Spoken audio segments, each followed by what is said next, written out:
যিনি আমার প্রাণের বন্ধু, সুখে দুঃখে আমার টেনশনে সবসময় আমি যাকে জড়িয়ে নিয়ে থাকি, রবি ঠাকুরকে নিয়ে আমি একটা আবৃত্তি পরিবেশন করছি। কৃষ্ণকলি। কৃষ্ণকলি আমি তারেই বলি, কালো তারে বলে গাঁয়ের লোক।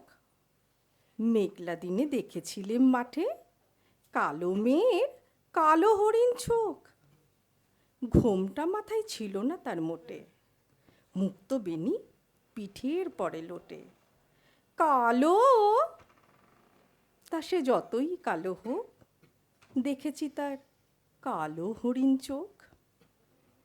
ঘন মেঘে আঁধার হলো দেখে ডাকতেছিল শ্যামল দুটি গাই।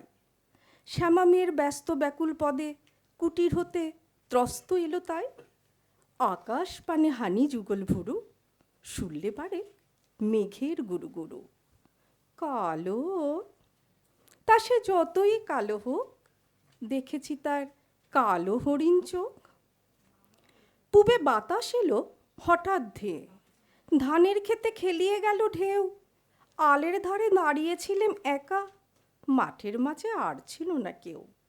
আমার পানে দেখলে কিনা চেয়ে, আমি জানি আর জানে সেই মেয়ে। কালো, তা সে যতই কালো হোক, দেখেছি তার কালো হরিণ চোখ। এমনি করে কালো কাজল মেঘ জ্যৈষ্ঠ মাসে আসে ঈশান কোণে। এমনি করে কালো কোমল ছায়া আষাঢ় মাসে নামে তমাল বনে। এমনি করে শ্রাবণ ও রজনীতে হঠাৎ খুশি ঘনিয়ে আসে চিতে। কালো, তা সে যতই কালো হোক, দেখেছি তার কালো হরিণ চোখ। কৃষ্ণকলি আমি তারে বলি, আর যা বলে বলুক অন্য লোক। দেখেছিলেম ময়নাপাড়ার মাঠে, কালো মেয়ের কালো হরিণ চোখ। মাথার পরে দেয়নি তুলে বাস, লজ্জা পাবার পায়নি অবকাশ। কালো, তা সে যতই কালো হোক, দেখেছি তার কালো হরিণ চোখ। নমস্কার। আমার চোখে কৃষ্ণকলি যে রূপে যেভাবে ধরা দিয়েছে সেভাবেই আমি পরিবেশন করলাম।